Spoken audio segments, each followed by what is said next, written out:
नमस्कार, मैं विलास उर्पड़े फिर स्वागत करता हूं आपका आपके अपने web news channel supreme power पर। दोस्तों, हम देश प्रदेश आपके जिले और आपके क्षेत्र से जुड़ी खबरों को प्रकाशित करते रहते हैं, तो आप हमारी खबरों को देखने के साथ साथ हमारे चैनल से सीधे जुड़ सकते हैं सिर्फ और सिर्फ इस लाल बटन को दबाकर और हमारे चैनल को सब्सक्राइब कर। जिंदाबाद युवा कांग्रेस जिंदाबाद जिंदाबाद युवा कांग्रेस जिंदाबाद। अरे मोदी सरकार मुर्दाबाद मुर्दाबाद मुर्दाबाद, मोदी सरकार मुर्दाबाद मुर्दाबाद मुर्दाबाद।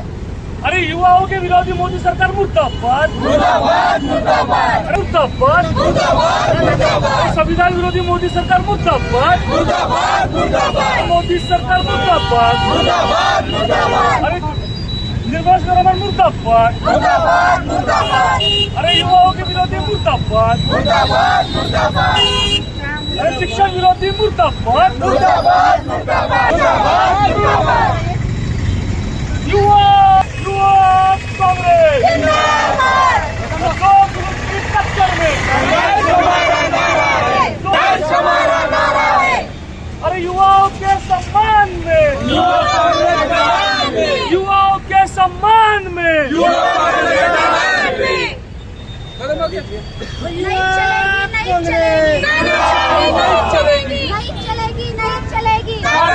नहीं चलेगी।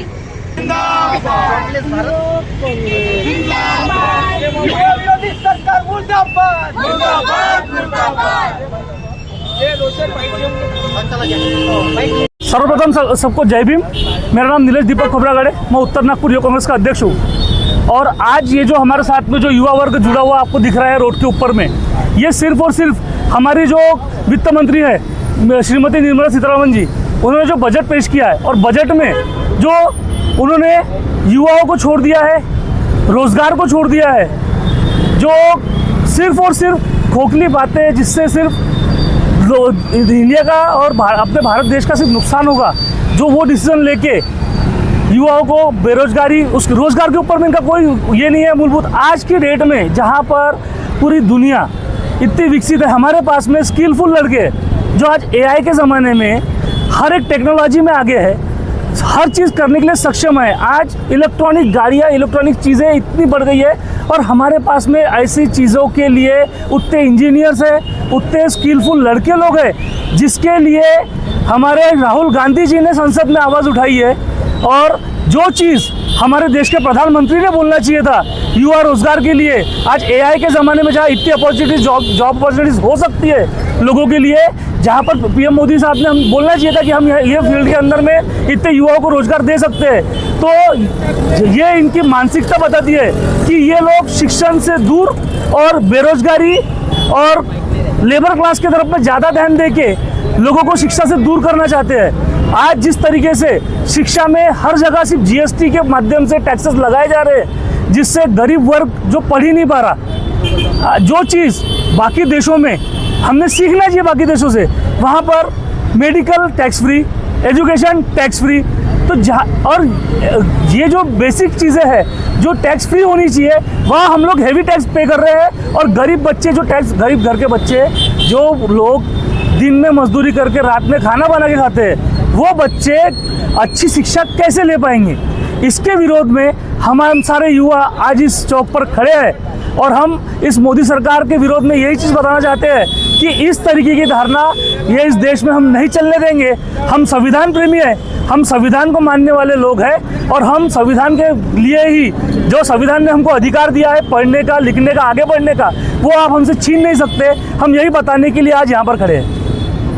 आप कहते हैं कि देश में जॉब नहीं है, राज्य में जॉब नहीं है, वही सरकार कहती है कि राज्य में बड़े पैमाने पे इन्वेस्टमेंट आ रहा है, दावोस में गए लाखों करोड़ रुपए का इन्वेस्टमेंट लेके आए, उससे जॉब आ रहे हैं, यहाँ पे अपॉर्चुनिटियाँ आ रही है, देश में अपॉर्चुनिटियाँ है। अभी 3 दिन पहले गडकरी जी ने एक प्रेस कॉन्फ्रेंस करी, उसमें कहा कि नागपुर की युवाओं को 1 लाख जॉब दिए गए पिछले 5 वर्षों में। इस पर क्या कहना चाहिए? नागपुर, मैं तो ये बोलता हूँ जो अगर गडकरी जी ने बोला होगा कि 5 लाख युवाओं को रोजगार दिया है, तो उसका डेटा दे, कागजी अपने ऑफिस में लिखा हुआ डेटा ना दे। जो फैक्ट्रीज में, जो कंपनीज में लोग लगे हुए होंगे, ऐसा डेटा दे कि ये कंपनी में हमको जॉब मिली है या हमारे लिए बड़े बड़े इन्वेस्टमेंट्स आए हैं। यहाँ के तो इन्वेस्टमेंट भी लोग बाहर लेके जाते। और गडकरी की जो बात करते हो, ये सबसे वर्स्ट ट्रांसपोर्ट मिनिस्टर है, जिनके नागपुर शहर के अंदर में जितना इन्होंने विकास करा है, एक अगर ये जो पुलिया की बातें करते, मैंने ये पुल बनाया, मैंने वो पुल बनाया, एक पुलिया की डिज़ाइन अगर सही होगी या डिज़ाइन उसकी प्रॉपर बनी होगी तो ये बता देना। कोई पुलिया की लैंडिंग अगर सही होगी तो आज तुमने वो सदर का ट्रैफिक बना, ये डिवाइड करने के लिए, कम करने के लिए आपने पुलिया बनाया, और वो पुलिया बनाने के लिए आपने नेशनल हाईवे को हटा दिया। ये सोच है नितिन गडकरी जी की। तो नितिन गडकरी जी ने ये सोचना चाहिए कि आप जो सिर्फ पैसे कमाने के लिए रोड बना रहे हो तो वो ना करें। नागपुर में विकास अगर करना है तो यहाँ बड़ी बड़ी इंडस्ट्रीज लाओ, उसके बाद में विकास की बात करो। मिहान की बातें करते हो, मिहान में जितनी कंपनियां चल रही थी आज 10% कंपनियां काम कर रही है, 90% कंपनियां बंद होकर वापस चली गई है। देश के अंदर विपक्षी पार्टियां बड़े कमजोर होती दिखाई दे रही, इसी वजह से सत्ताधारियों के काम चल रहे हैं, ऐसा नहीं लग रहा है कि आपको? यहाँ पर इन लोगों ने सबसे मेन चीज, अभी 2 दिन पहले का एक स्टेटमेंट है, ये इनके राज्य के हमारे पालक मंत्री साहब बावनकुळे जी का एक स्टेटमेंट आया है कि हम 1,94,000 कार्यकारी अधिकारी बनाएंगे। वो काय के लिए बनाएंगे? वो काय के लिए बना रहे हैं कार्यकारी अधिकारी? तुम्हारे गवर्नमेंट अधिकारियों के पैरेलल खड़े करने के लिए, उनके काम में अड़थड़ा डालने के लिए। और जो IAS अधिकारी बैठा है अपनी पोस्ट के ऊपर में, तो ये 10वीं पास बच्चे बताएंगे क्या उनको क्या करना है करके? ये जो बोल रहे हैं कि 10वीं पास उसके लिए चल रहा चाहिए, लाइबिलिटी चाहिए, 10वीं पास होना चाहिए सिर्फ, तो ऐसे कार्यकारी अध्यक्ष किस काम में आने वाले हैं? ये सामने जो महानगर पालिका आने वाली है उसके लिए कर रहे हैं कि हाँ, ये हर सिस्टम के अंदर में अपने जो कार्यकर्ता लोग हैं इनको बैठा के, सिस्टम के अंदर बैठा के उनसे काम करवाने वाली है ये लोग। ये जवाब इन बावनकुळे साहब को देना चाहिए। युवक कांग्रेस में सब कुछ ठीक नहीं चल रहा है, क्या कहना चाहेंगे इस पर? अभी आपके अध्यक्ष भी आए नहीं है आंदोलन में। देखिए, ये उत्तर नागपुर में हम लोग, मैं उत्तर नागपुर के माध्यम से एक युवक कांग्रेस अध्यक्ष होने के नाते ये कार्यक्रम में कुछ कारणवश हमारे, और सबसे मेन चीज़, अध्यक्ष का तो विषय नहीं आता, कार्यक्रम हम कर रहे हैं, हम उपलब्ध है। मैं उत्तर नागपुर में कार्यक्रम कर रहा हूँ, उत्तर नागपुर का अध्यक्ष हूँ, तो मैं, मेरे साथ में मेरे पूरे सहकारी है। और इसमें सिर्फ उत्तर नागपुर के नहीं, तो शहर के, प्रदेश के पदाधिकारी अवेलेबल है, जितने उत्तर नागपुर में रहते हैं ये सारे पदाधिकारी मेरे साथ में। ऊपर से मेरे साथ में माजी नगर सेवक जो यहाँ से बिलोंग करते जेरीपटका से, माननीय माजी नगर सेवक सूरज जग्गेसी जी भी अवेलेबल है, मेरे साथ में उपस्थित है यहाँ पर। मेरे साथ में अनुसूचित जाति विभाग के गौतम अंबाती जी, यानी मेरे साथ में उत्तर नागपुर में जितने शिक्षित लोग हैं और जितने युवा वर्ग है यहाँ पर, मैक्सिमम जो युवा वर्ग उत्तर नागपुर के अंदर में वो हम लोगों से जुड़ा हुआ है। लेकर आप आंदोलन कर रहे हैं, इन मांगों को यदि सरकार नहीं सुनती, अनसुना कर देती है, तो आगे आप क्या करेंगे, क्या कदम रहेगा अगला? देखिए, हम सिर्फ युवाओं के लिए, गरीबों के लिए, जो सरकार इनके लिए नहीं खड़ी होती, हम उनके लिए खड़े होना चाहते हैं। और हम जब तक ये गूंगी बहरी सरकार को सुनाई नहीं देगा, हम तब तक, आज तो हम शांतिपूर्वक एक कार्यक्रम कर लिए, इसके बाद में शांतिपूर्वक नहीं होगा।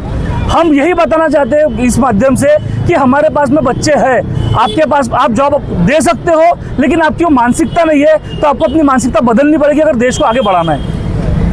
देखिए, 2025-26 का जो ये बजट वित्त मंत्री निर्मला सीतारमण जी ने जो पेश किया है, वो एक भ्रमित करने वाला और लोगों को गुमराह करने वाला बजट है, जिसमें सबसे बड़ी चीज़ आज देश में बेरोजगारी और युवक लोगों की समस्याएं हैं, उनका कहीं भी उल्लेख नहीं है। सिर्फ एक 12 लाख तक टैक्स फ्री एक वो शगुफा छोड़ दिया गया है, मगर मैं दावे से कहता हूँ उसको भी धीरे धीरे कम कर दिया जाएगा, क्योंकि ये हमारी सरकार जो है, ये इसका न कोई विज़न है, न कोई इसकी सोच है। ये सिर्फ बेवकूफ़ बनाने के काम करते हैं। देश का GDP कहाँ जा रहा है देखिए, और विकसित देशों में 10 की टॉप 10 जो देश है उससे हम बाहर हो चुके हैं। हंगर देशों में हमारा नंबर आ चुका है भूखमरी में, तो हम है कहाँ? उसको एक ज़मीन पर रह के तो बात करो। सिर्फ झूठ बोल के और एक गोदी मीडिया के थ्रू अपनी वाहवाही लूटने के लिए ये जो काम कर रहे हैं, इससे लोगों ने समझना चाहिए और हकीकत से रूबरू होना चाहिए। पूरा के पूरा बजट जो है आपको आने वाले दिनों में दिखेगा, ये GDP और नीचे जाएगा। जिस हिसाब से डॉक्टर मनमोहन सिंह के ज़माने में GDP हुआ करता था, देश एक बहुत ही मंदी से बाहर आके उस वक्त राज किए थे मनमोहन सिंह ने पूरे वर्ल्ड पे। आज हम देख रहे हैं उनके बाद लगातार GDP गिरता जा रहा है, रोजगार गिरता जा रहा है। कोई भी विकसित राष्ट्र के लोग हमें अपने बाजू में खड़े नहीं करते। बाहर हमारा क्या है, अभी ट्रंप का शपथ ग्रहण हुआ, उसमें ट्रंप के शपथ ग्रहण में इतनी बड़ी बड़ी बातें करते हमारे प्रधानमंत्री जी, उन्हें न्योता तक नहीं दिया गया। कितनी बड़ी बेइज्जती है हमारे भारत जैसे देश की। तो ये सब यहीं के हैं। आप बाहर अगर पता करोगे तो आपको पता लग जाएगा कि भारत के हाल इन्होंने क्या करके रखे हैं। जय हिंद, जय भारत।